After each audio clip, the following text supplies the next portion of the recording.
మాట్లాడడానికి TDP senior నాయకులు అరవింద్ కుమార్ బాబు గారు ఉన్నారు. సార్ మాట్లాడదాం. సార్, గెలుపు అవకాశాలు భారీగా కనిపిస్తున్నాయి. టీడీపీ వన్ సైడ్ గా గెలుస్తుంది. సో ఎట్లా అనిపిస్తుంది?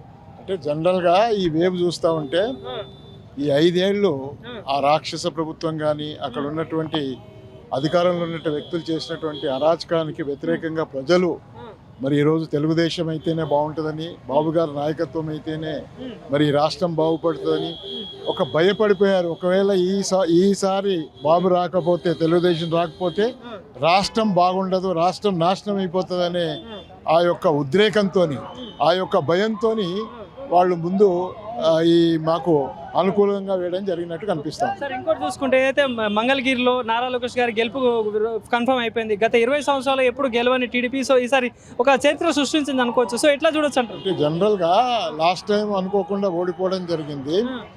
వారి యొక్క సమర్థత, వారి 5 ఏళ్ళు కాన్స్టిట్యున్సీని వదలకుండా అక్కడే పనిచేసి ఆయన యొక్క సత్తాన్ని నిరూపించి మరి వాళ్ళ కాన్ఫిడెన్స్ కలిగించి ఈ నాయకుడు మాకు ఎమ్మెల్యే అయితేనే రేపు మా యొక్క మంగళగిరి బాగుపడుతుందనే ఆలోచనతో వారిని అత్యధిక మెజార్టీతో గెలిపేయడం జరిగింది. అంటే ఇదే వైసీపీ వైనాట్ 175 ఈసారి 175 గెలుస్తా అన్న జగన్ పాలన ప్రభుత్వం ఇప్పుడు 14 సీట్లు 15 సీట్లకి అంకితం అయిపోయింది. సో ఎట్లా చూడొచ్చు అంటారు? అంటే ప్రజల యొక్క వ్యతిరేకం ముందు, ప్రజల యొక్క ఆలోచన ముందు నాయకత్వం గర్వపడడానికి ఎవరైనా పర్వాలేదు, గర్వపడడానికి ఉండదు. ఇది ఒక చెంపపెట్టు.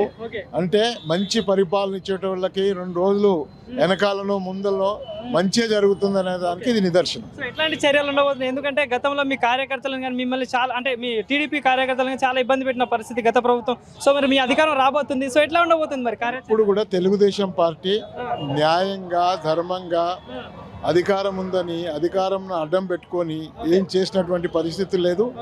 ఎవరెవరైతే ఏ కర్మ చేశారో ఆ కర్మ ఫలితం తప్పకుండా అనుభవిస్తారు. Thank you.